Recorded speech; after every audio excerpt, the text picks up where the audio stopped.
ஆண்டவராகிய இயேசு கிறிஸ்துவின் இனிய நாமத்தில் அன்பின் வாழ்த்துக்கள். இந்த காலை வேளையில கூட உங்களை நான் பார்ப்பதில் சந்திப்பதில் மிகவும் மகிழ்ச்சி அடைகிறேன். இந்த நாளில் ஆண்டவர் உங்களோடு கூட இருப்பாராக. நீங்கள் சந்தோஷமா இருப்பீர்கள் என்று நான் நம்புகிறேன். நிச்சயமாகவே தேவன் நீங்கள் எதிர்பார்த்திருக்கிற நன்மைகளை உங்கள் வாழ்க்கையில செய்து அவர் உங்களோடு கூட இருப்பதை நிரூபிப்பாராக. இன்று நாம் தியானிக்க இருக்கிற வசனம் ஏசாயா 62வது அதிகாரம் 4வது வசனத்தை வாசிக்கும் போது இங்கு ஒரு வாக்குத்தத்தமான வசனம் சொல்லப்படுகிறது. இனி நீ கைவிடப்பட்டவள் எனப்படாமலும் உன் தேசம் இனி பாலான தேசம் எனப்படாமலும் நீ எப்சிபா என்றும் உன் தேசம் பியூலா என்றும் சொல்லப்படும்.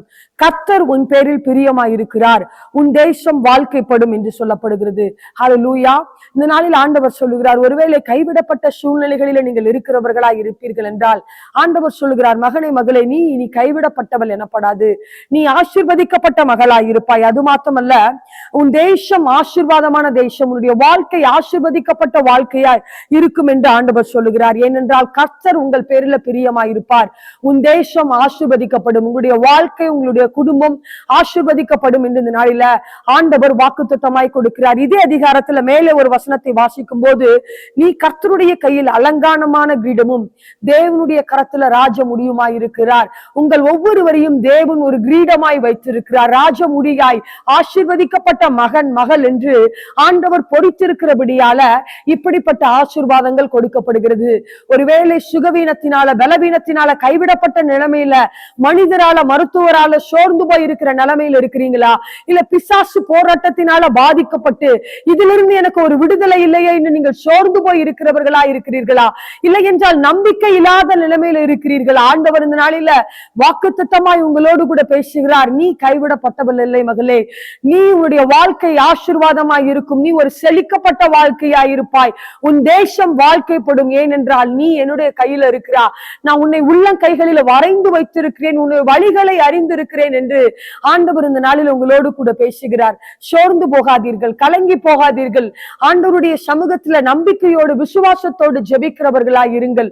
அவருடைய கரத்துல நீங்கள் இருக்கிறீர்கள், அவர் உங்களை வரைந்து வைத்திருக்கிறார், அவர் உங்கள் கரங்களை பிடித்து நீங்கள் போய்கொண்டிருக்கிற ஒவ்வொரு சூழ்நிலைகளில அவர் வழி நடத்துகிற தேவனாய் இருக்கிறார். ஒருவேளை துக்கத்தோடு பாரத்தோடு கவலையோடு ஆண்டவருடைய சமூகத்துல எதிர்பார்த்து காத்திருக்கிறீர்களா?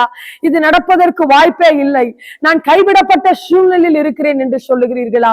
உங்களை பார்த்துதான் ஆண்டவர் இந்த நாளில பேசுகிறார், உங்களோடு கூட தான் ஆண்டவர் இந்த நாளில பேசுகிறார். நீ கைவிடப்படவில்லை மகளே, நான் உன்னை அறிந்திருக்கிறேன், உன்மேல் நோக்கமாய் இருக்கிறேன், உன்னை குறித்து ஒரு பெரிய திட்டத்தை வைத்திருக்கிறேன், உன்னை ஆசீர்வதிப்பதற்காகவே நான் உன்னோடு கூட இருக்கிறேன் என்று ஆண்டவர் பேசுகிறவராய் இருக்கிறார்.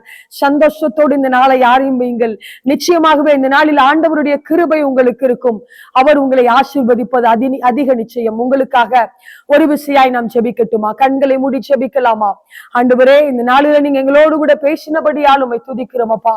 உங்களுடைய கரத்துல உங்கள் பிள்ளைகளை நீங்க வைத்திருக்கிறபடியால் உம்மை துதிக்கிறோம். ஒரு கிரீடமாய், ஒரு ஆசாரிய கூட்டமாய், ஒரு பெரிய ஆசீர்வாதமான பிள்ளைகளாய் நீங்க வைத்திருக்கிறபடியால் உம்மை துதிக்கிறோம். யார் யார் கைவிடப்பட்ட நிலைமையில மருத்துவரால, மனிதர்களால், நண்பர்களால், உறவினர்களால் கைவிடப்பட்ட ஒரு வாழ்க்கையா இருக்கிறது என்று சோர்ந்து போயிருக்கிற ஒவ்வொருவரோடு கூட இந்த நாளில நீங்கள் பேசினபடியால் உம்மை துதிக்கிறோம் அப்பா. அவர்களை கரத்தை பிடித்து நடத்துங்க. சோர்ந்து போய் இருக்கிற ஒவ்வொருவரையும் தேற்றுங்க ஆண்டவரே. வியாதியில் இருக்கிற ஒவ்வொருவருக்கும் ஒரு நல்ல சுகத்தை கொடுங்க. இந்த நாளில நீங்க அவர்களுக்கு ஒரு ஆசீர்வாதத்தை கட்டளையிடுங்க. நாங்க செபிக்கிறோம். நீங்க அவர்களோடு இருக்கிறதை நீங்கள் நிரூபிக்கிறபடியால் உம்மை துதிக்கிறோம். உயர்த்தி கனப்படுத்துங்க. உங்களுடைய கிருபை அவர்களோடு கூட இருப்பதாக ஆண்டவரே நம்முடைய கரத்துல நாங்கள் ஒப்பு கொடுக்கிறோம். இயேசுவின் நாமத்துல நாங்கள் செபிக்கிறோம் எங்கள் நல்ல பிதாவே, ஆமென். நிச்சயமாகவே தேவன் உங்களை ஆசீர்வதித்து வழி நடத்துவாராக.